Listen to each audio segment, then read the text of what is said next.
¿Te molesta mucho que supongan cosas de ti? ¿Por qué nos cuesta tanto aceptar a las personas que son distintas a nosotros? ¿Por qué nos hacemos responsables de las situaciones de los demás? ¿Por qué nos cuesta tanto hablar de nuestras emociones y mostrarnos vulnerables?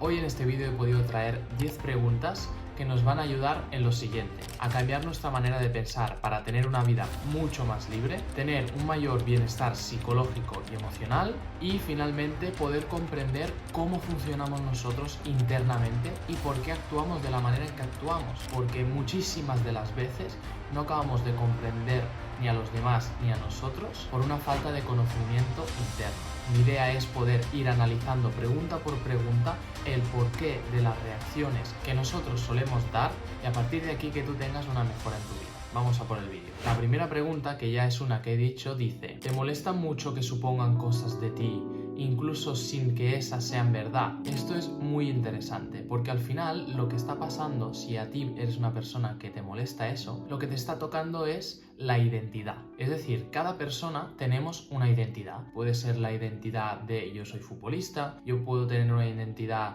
de yo soy muy listo, yo soy muy tonto, yo soy muy guapo, yo soy muy agraciado, yo soy víctima, yo soy agresor, yo soy mil cosas, ¿no? Pero eso, de alguna manera o de otra, nos está definiendo el yo. Entonces, en este caso en el que hay una persona que está diciendo cosas sobre ti, sobre tu identidad, que no son verdad, al final lo que hace es tocar algo que para ti es muy importante. Fijaos que siempre que a una persona le están tocando esa identidad, se va a molestar. Es un mecanismo de defensa, porque el ego lo que hace es: ostras, si yo no soy esto, entonces ¿qué soy? Hay un miedo de fondo a no ser nada. Segunda pregunta: ¿por qué nos cuesta tanto aceptar a esas personas que son distintas a nosotros? Un concepto muy importante que todos nosotros tenemos es el sistema de creencias. Este sistema de creencias nos ayuda a pensar, nos ayuda a tomar acciones, nos ayuda a debatir, a reflexionar. Está perfecto. Lo que ocurre es que si este sistema de creencias tan útil se vuelca hacia la inconsciencia y empezamos a juzgar a las personas de afuera en función de nuestro sistema de creencias. Voy a poner un ejemplo. Vemos por la calle un hombre que va vestido de mujer con unos colores muy exuberantes y con un andar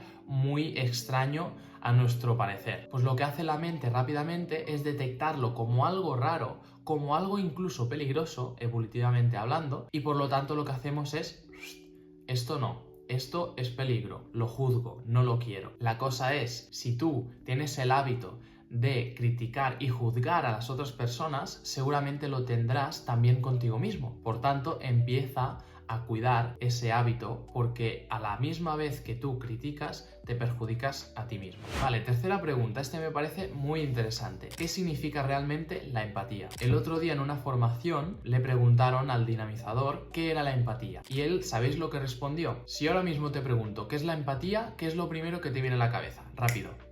Seguramente me habrás dicho ponerme en la piel del otro, ponerme en el lugar del otro. Cojamos la segunda definición: ponerme en el lugar de la otra persona. Muchas de las veces, cuando yo me pongo en el lugar de esa persona con ánimo de ayudar, lo que hago es no dejarle ningún lugar a él. Si yo me pongo en el lugar del otro, ¿qué lugar le queda a esa persona? En muchas ocasiones, nuestra intención, nuestra acción de ayudar a esa persona viene desde el egoísmo, viene desde un patrón mental, viene incluso desde una herida. Hacerte consciente, ¿no? El autoconocimiento, conocerse a uno mismo, permite no cometer estos errores. ¿Alguna vez os ha pasado esto? Aquí habrá muchos salvadores. Vamos a la cuarta pregunta. ¿Por qué nos cuesta tanto amarnos a nosotros mismos, al igual que hacemos con las personas importantes y que queremos? Antes, en la pregunta 1, si no me equivoco, habíamos hablado de la identidad. Y ahora vamos a hablar de la pertinencia, del pertenecer. Estos dos conceptos en SEER, que es una empresa en la que yo ahora mismo estoy como de prácticas y estoy aprendiendo con ellos y estoy yendo a talleres, hablan sobre un concepto que se llama un sentimiento potencialmente reactivos, que no dejan de ser como unos mecanismos, como una especie de programas que ya vienen con nosotros, con cada uno de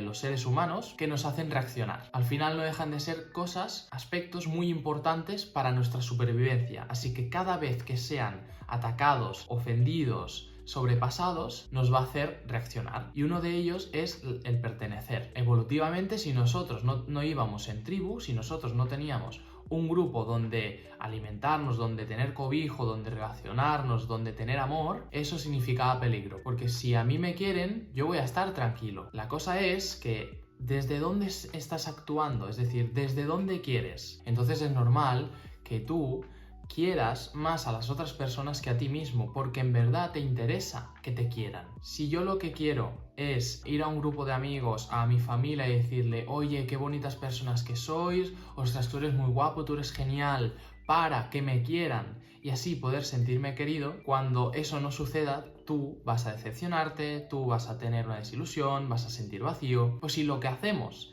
es girar el proceso, es decir, primero trabajarme a mí, es decir, quererme primero a mí y desde ese punto ir a conocer, ir a otras familias, otros grupos, esto te cambiará muchísimo. Y yo lo he comprobado.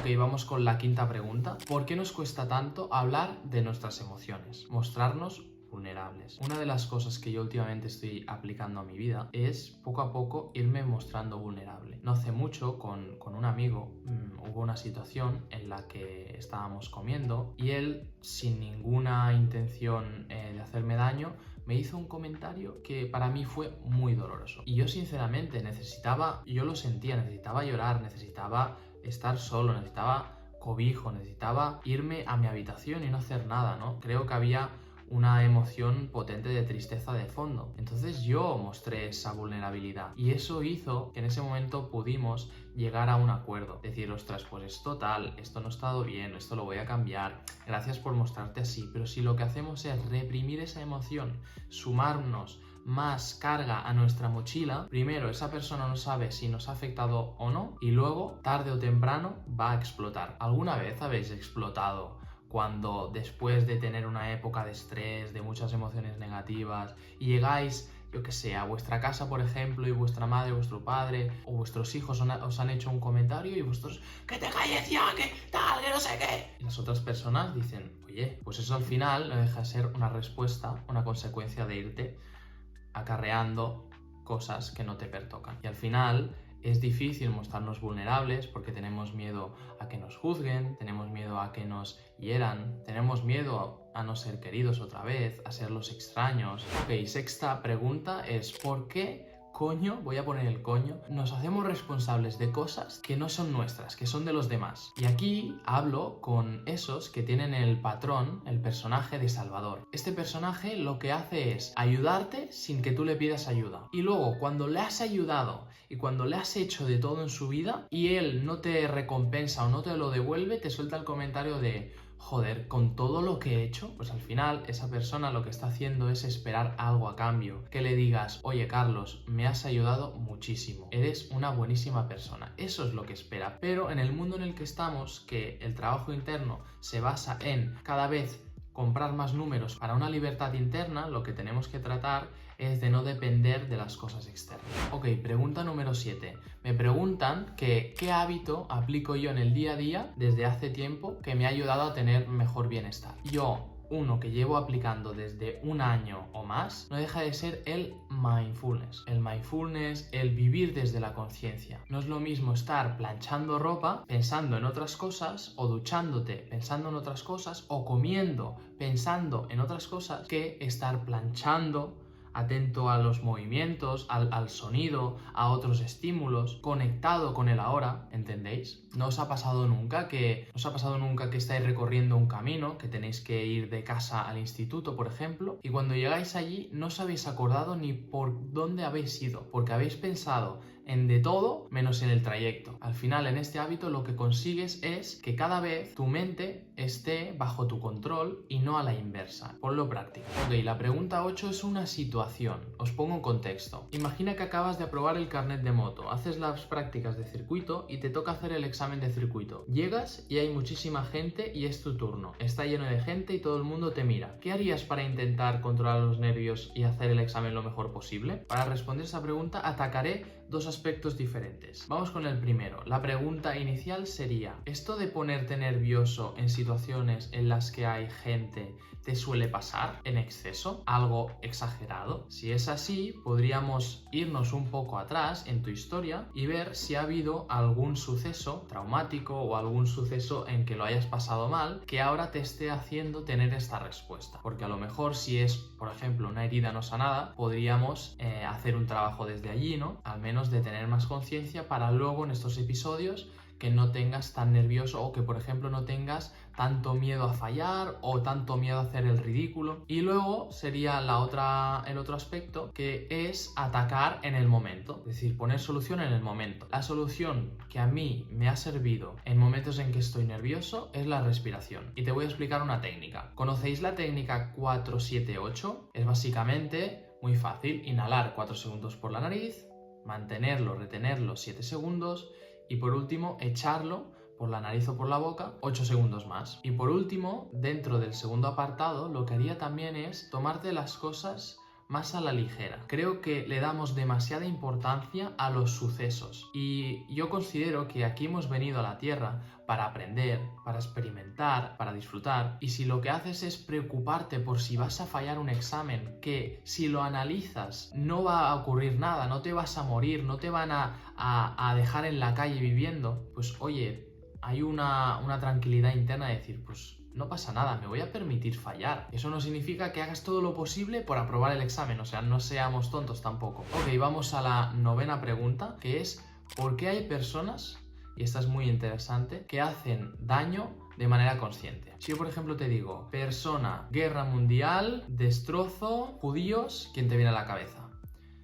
Exacto, Hitler. Hitler, vamos a analizar qué le pasaba rápidamente. Era una persona que, como hemos dicho en no sé cuál pregunta del inicio, tenía un sistema de creencias muy marcado. Él pensaba que hacer todo lo que hizo era algo bueno. Al final, su decisión iba para un propósito en beneficio a su nación, ¿no? Incluso al mundo. Y ese es el problema, que cuando una persona se convence de una idea, se le mete una idea en su cabeza, muchas de las veces llega a puntos extremos. Y todo, vuelvo otra vez a lo mismo, es una falta de conciencia. A saber la historia que vivió Hitler en su infancia, a saber el ambiente que había en su casa, a saber todos los patrones y todos los mecanismos de defensa que esa persona tuvo que adquirir desde su nacimiento. Porque yo, mi opinión, sin saber mucho, puede ser que Hitler tomara acciones desde la inconsciencia, desde las heridas, y allí es donde se ocurren estas grandes catástrofes. Vamos con la pregunta 10. ¿Por qué nos cuesta tanto decir que no? Y esta pregunta te la devuelvo directamente a ti. ¿Cómo es que acabas cediendo, acabas yendo a ambientes, a situaciones en las que realmente no quieres y te da pereza? ¿Y por qué lo haces? Es que es muy fácil la respuesta. Quiérete un poco más, respétate un poco más. No necesitas a los demás para estar bien. Es que al final tengo la sensación que es como que